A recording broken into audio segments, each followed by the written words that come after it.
Assalamualaikum warahmatullahi wabarakatuh. Bismillahirrahmanirrahim. Nama saya Nurul Natasha binti Jamian atau Cikgu Tasha. Hari ini saya akan menerangkan kepada anda tentang topik prinsip pengendalian dan pengurusan bengkel. Okey, apakah itu pengurusannya? Pengurusan menurut Kamus Dewan edisi ketiga merupakan hal-hal kerja. Manakala menurut Bridge iaitu pada 1957, pengurusan merupakan proses sosial yang merangkumi proses perancangan, kawalan, penyelarasan dan juga dorongan.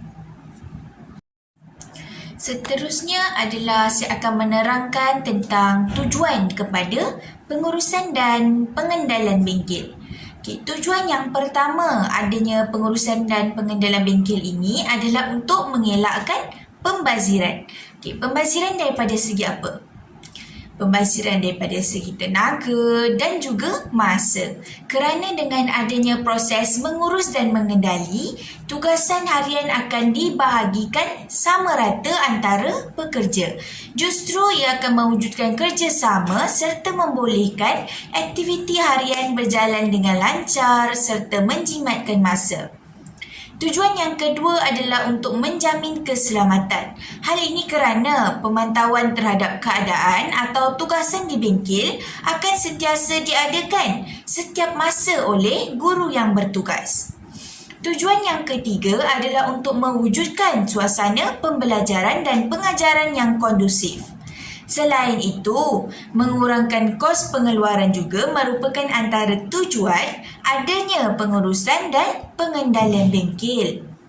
Akhir sekali adalah dengan menghasilkan produk yang berkualiti. Kerana dengan adanya pembahagian tugas, guru atau pekerja akan menjadi lebih teliti semasa menyiapkan kerja yang dipertanggungjawabkan kepadanya. Okey, saya akan teruskan dengan 14 prinsip pengurusan bengkel oleh Henry Fayol. Prinsip pertama yang dinyatakan adalah pembahagian dan penghususan kerja. Ia akan membolehkan seorang pekerja memberi sepenuh tumpuan pada tugas yang telah ditentukan dalam rutin kerja harian. Antara kebaikan yang akan diperoleh daripada prinsip pertama ini adalah akan meningkatkan output, menghasilkan output yang berkualiti serta hasil yang konsisten. Bagi prinsip kedua pula merupakan kuasa dan tanggungjawab. Bagi prinsip ini, ketua bengkel akan dilantik secara rasmi oleh Kementerian Pelajaran Malaysia iaitu KPM. Justru, ketua tersebut perlulah memiliki ciri-ciri seperti bijaksana, berkebolehan memimpin, bertanggungjawab serta berpengalaman. Peranan ketua bengkel ini adalah bagi memimpin guru bengkel yang lain serta menyelaras segala tugas yang terdapat di bengkel. Prinsip ketiga adalah disiplin.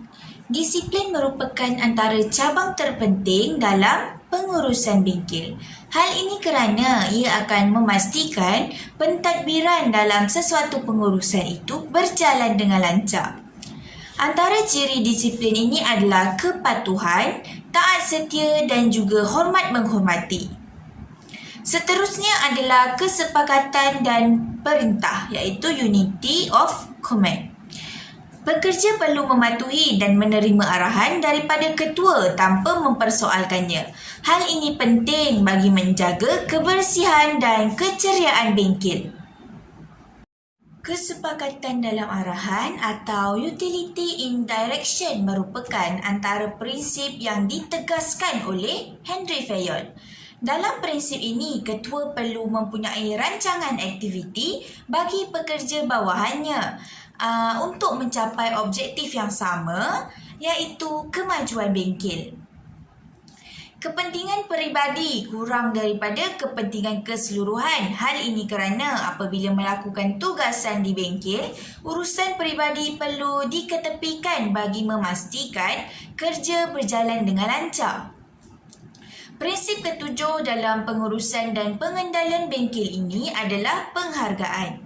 Setiap pekerja amat menyukai penghargaan yang diberikan oleh ketua ataupun majikannya.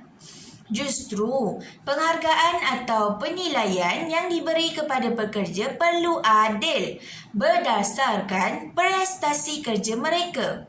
Ia bagi tujuan mengelakkan adanya pemberontakan sekiranya tidak berlaku adil sesama pekerja. Prinsip yang ke-8 adalah pemusatan. Pemusatan merupakan suatu keperluan bagi sesebuah organisasi.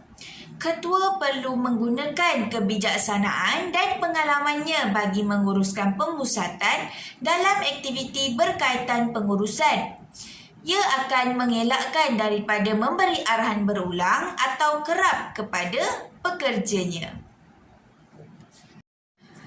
Rangkaian skala juga merupakan antara prinsip yang merupakan susun lapis dalam sesuatu organisasi, iaitu susunan secara berperingkat dari yang paling atas kepada yang paling bawah. Ia akan menunjukkan bentuk hubungan dan kuasa dalam sesebuah organisasi. Prinsip yang ke-10 juga yang disebut oleh Henry Fayol merupakan tersusun, iaitu ketua perlu memberi tugas yang bertepatan dengan skala tugas pekerjanya. Sekiranya pekerja merupakan kerani kewangan, justru skop tugasnya adalah berkaitan pengurusan kewangan. Selanjutnya adalah inisiatif. Inisiatif ini perlu bagi memastikan kejayaan dan juga merancang aktiviti yang dijalankan. Hal ini kerana kejayaan merupakan kepuasan dan keinginan yang diharapkan oleh semua organisasi. Esprit de corps merupakan prinsip ke-12 dalam pengurusan dan pengendalian bengkel. Ia menekankan sesebuah organisasi agar memberi penekanan kepada penerapan nilai harmoni antara anggota ataupun pekerja. Ia akan membolehkan wujudnya teamwork atau hubungan interpersonal yang baik antara anggota. Dua prinsip yang terakhir adalah persamaan dan kestabilan dalam pemegangan jawatan. Bagi persamaan adalah ketua perlu adil dan saksama. Dalam erti kata lain adalah tiada unsur berat sebelah kepada mana-mana anggota organisasi bagi menggalakkan pekerjanya taat dan juga patuh kepada setiap arahan yang diberikan. Kestabilan dalam pemegangan jawatan pula adalah dengan memberi masa kepada pekerja untuk menyesuaikan diri dalam bidang tugasnya bagi membolehkan kerja dijalankan dengan berkesan dan juga berkualiti. Saya rasa setakat itu saja daripada saya. Sekian, terima kasih.